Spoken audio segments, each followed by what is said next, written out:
အဲ့ဒါကြာသေးတယ်ကဲဒါကတော့ကျွန်တော်တို့ဖျားပေါ်တက်နေတာပေါ့နော်သူကတော့စောန်တီဟန်စီဆိုတော့ဒီလိုပေါ့နော်စောန်တီဟန်စီဆိုပြီးတော့ကျွန်တော်တို့ဂျင်းထဲလိုက်တာ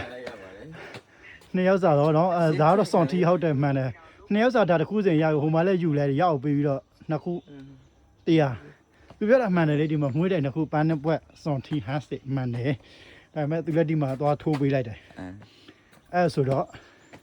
ဘယ်လိုဖြစ်သွားလဲဆိုတော့စီတီနူလွဲဖြစ်သွားတာပေါ့အခုကတော့တောင်းတက်နေတာပေါ့နော်ဟုတ်လေရကြလိုက်ဟေးနောက်မှာပေါ်ရှိပြီ၄ယောက်နောက်မှာအဖော်ရှိတယ်အဲ့ဒါကျွန်တော်တို့ကျောင်းပေါ်တက်လေကအဆောက်လေကအစားလေးပဲရှိသေးတယ်ပေါ့နော်အော်ကြံသေးတယ်တော့ဝက်နောက်တော့ကြံသေးတယ်ဆိုတော့အမလေးဖျားကြီး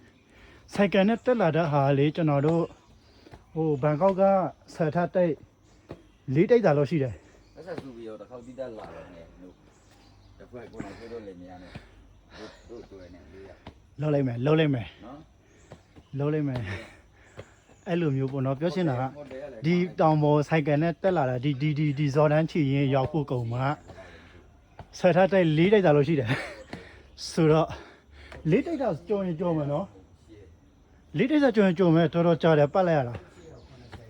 336ပတ်လောက်ရှိတယ်အခုတော့ဖျားဖို့ရအောင်တက်နေတာဖြစ်ပါတယ်ဟုတ်မလေးဖျားကြီးအောင်မလေးဖျားကြီး